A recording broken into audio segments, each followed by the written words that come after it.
আমাদের দামামা বাজিয়ে বা ঝুনঝুনি বাজিয়ে বা তবলা বাজিয়ে বলতে হবে না আমি এটা করেছি। পশ্চিমবঙ্গ যা পারে অন্য কেউ পারে না।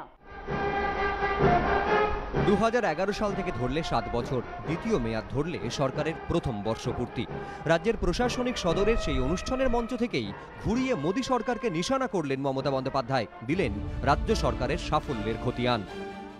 আমি খুশি, আমার পাহাড় হাসছে, আমার জঙ্গল হাসছে, আমার উত্তরবঙ্গ হাসছে, আমার দক্ষিণবঙ্গ হাসছে, সর্বোপরি আমার মা বোনেরা এগিয়ে যাচ্ছে। গত সোমবার নবান্ন অভিযানে ডাক দিয়েছিল বামেরা, বৃহস্পতিবার ছিল বিজেপির লালবাজার অভিযান। দুদিনে বিভিন্ন জায়গায় অশান্তি হয়েছিল। লাঠির আঘাতে আন্দোলনকারীদের যেমন রক্ত ঝরেছে, তেমনি রক্তাক্ত হয়েছেন পুলিশ কর্মীরাও।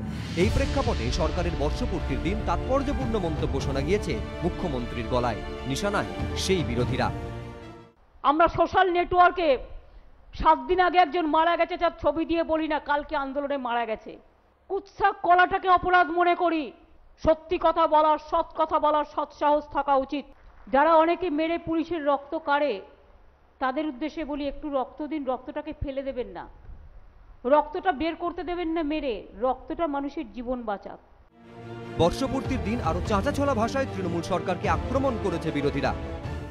না শিক্ষার কোনো প্রগতি হয়েছে, না স্বাস্থ্যের কোনো প্রগতি হয়েছে, না ব্যবসা বাণিজ্যের প্রগতি হয়েছে, না বেকার সমস্যার সমাধান হয়েছে, না কৃষকের কোনো সমস্যার সমাধান হয়েছে।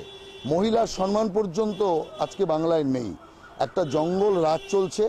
আসল কথা কখন মিথ্যাটা কি বলছে পরিসংখ্যান, সেটা নিজেরই মনে থাকে না।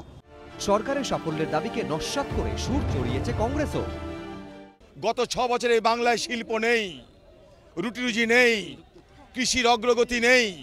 শিল্পে কত বিনিয়োগ হলো আমরা জানতে চাই। 7,32,000 কোটি টাকা বিনিয়োগ হওয়ার কথা। তাই যদি হয় তাহলে সেই 7,32,000 কোটি টাকায় এ বাংলায় কোথায় শিল্প হলো? যদিও সরকারের দাবি বাংলা এগোচ্ছে। রাস্তাঘাট, পানীয় জলের ব্যবস্থা করেছি, ক্ষুদ্র শিল্প, মাঝারি শিল্পে আমাদের স্থান প্রথম দিকে।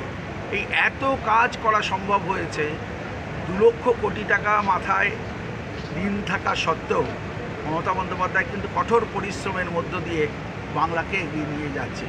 নবান্নে সরকারের বর্ষপূর্তির অনুষ্ঠানে সংসদ তহবিলে টাকায় কেনা 53টি বাতানুকুল অ্যাম্বুলেন্সের উদ্বোধন করেন মুখ্যমন্ত্রী। চালু হয়েছে কলকাতা, বোলপুর, সিউড়ির মধ্যে বাতানুকুল বাস পরিষেবা। সুমন ঘরাই, সঞ্চর মিত্র ও রাজীব চৌধুরী, এবিপি আনন্দ।